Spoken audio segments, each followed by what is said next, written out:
Mamadi Doumbouya singe le panafricanisme. Mais il n'est pas panafricaniste. Il n'aime pas l'Afrique. Il aime le pouvoir. Il aime le pouvoir et il s'assume en effet comme un caporal surclassé. C'est un caporal surclassé et il s'assume comme tel. Sans la force brute, utilisée brutalement, il ne serait pas là où il est. Il n'a jamais gagné la véritable conviction, la véritable adhésion du cœur du peuple guinéen. Il gouverne la Guinée par la force. Les Guinéens ont peur de lui parce qu'il a pris le pouvoir dans un sang abondamment versé. L'armée guinéenne qui est là autour de lui, là, elle tremble. Regardez le nombre de chefs de l'armée guinéenne qui ont trouvé la mort depuis que Mamadi Doumbouya est arrivé au pouvoir. C'est anormalement élevé. Des officiers supérieurs de l'armée guinéenne. Combien sont morts en prison? On est en train de retourner dans les années de Camboiro avec Mamadi Doumbouya. Des Guinéens sont en train de crever.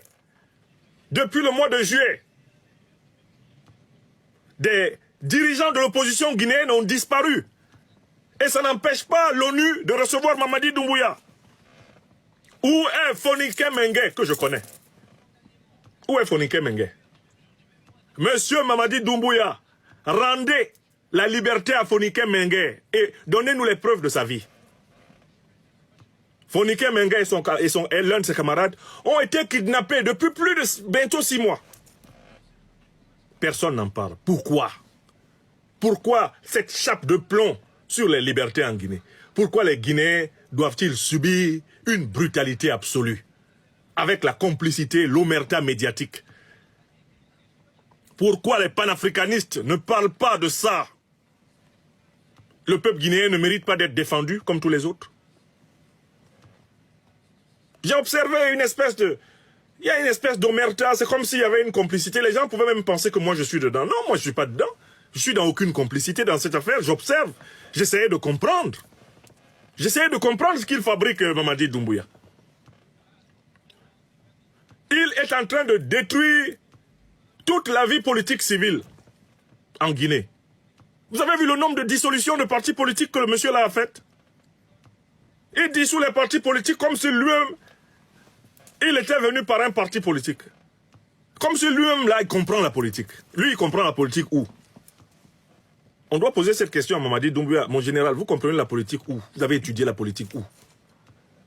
Un peuple politique comme le peuple guinéen, vous vous permettez de lui interdire d'avoir des activités politiques. Vous pouvez suspendre s'il y a une situation exceptionnelle. Au Mali, c'est parce qu'il y a le terrorisme. Vos parents vous ont épargné du terrorisme. Vous suspendez toutes les activités politiques. Vous dissolvez plus de 50 partis politiques. Pourquoi? C'est quoi ça?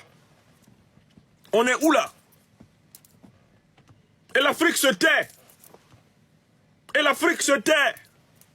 Et le monde se tait. Mais qu'a-t-il fait pour mériter la complicité de tant de voix qui doivent le dénoncer, Mamadi Doumbouya? Donc, 1.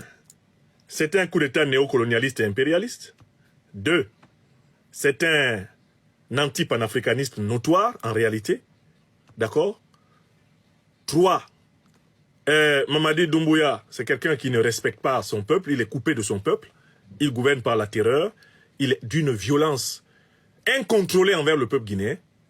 Des opposants ont disparu, il ne veut pas leur rendre justice, ce n'est pas acceptable, on ne peut pas continuer à se taire, c'est trop. Mamadi Doumbouya, c'est trop.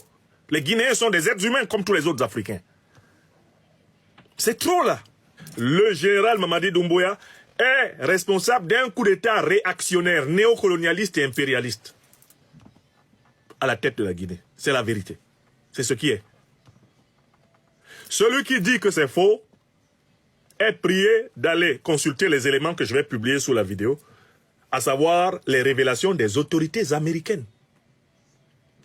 Moi, je me base sur les révélations du département d'État américain, qui dit « Nous avons soutenu le coup d'État, préparé et soutenu le coup d'État de Mamadi Doumbouya. » Voilà. À partir du moment où des autorités américaines avouent, dans une audition parlementaire, qu'elles ont soutenu et préparé le coup d'État de Mamadi Doumbouya, il n'y a personne qui puisse contredire les États-Unis d'Amérique quand ils avouent cela. Vous avez compris? Voilà la preuve. Hein. Quand votre serviteur se met devant les caméras, vous faites attention. Il sait de quoi il parle. Très bien. Il y a une troisième raison pour laquelle le régime de Mamadi Doumbouya ne mérite pas le soutien de l'Afrique des libertés. C'est un régime qui est mi-figue, mi-raisin dans la bataille de la souveraineté africaine. Certes, on doit lui reconnaître qu'il a eu le courage de faire preuve de solidarité envers le Mali, le Burkina Faso et le Niger, lorsque ces pays ont été menacés d'attaque. Mais c'était une solidarité mesurée, si vous vous en souvenez. Jamais Mamadi Doumbouya n'a joint l'acte à la parole. Quand, par exemple, le Niger a été menacé d'attaque militaire, Mamadi Doumbouya n'a pas dit que l'armée guinéenne se mettrait aux côtés de l'armée nigérienne pour combattre la CEDEAO. Jamais il n'a franchi ce pas. C'est vrai ou c'est faux? Ici, là, c'est le festival des vérités crues. Hein. Écoutez-moi bien. Mamadi Doumbouya ne s'est jamais clairement engagé dans le combat panafricaniste. Ce n'est pas un panafricaniste. La posture de Mamadi Doumbouya est parfaitement comparable à celle de Ousmane Sonko et de Bassirou Diomaye Faye à Dakar.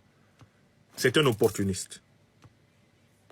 Quand ça l'arrange, il fait publier des communiqués ayant des accents panafricanistes. Quand ça le dérange, il se ramollit.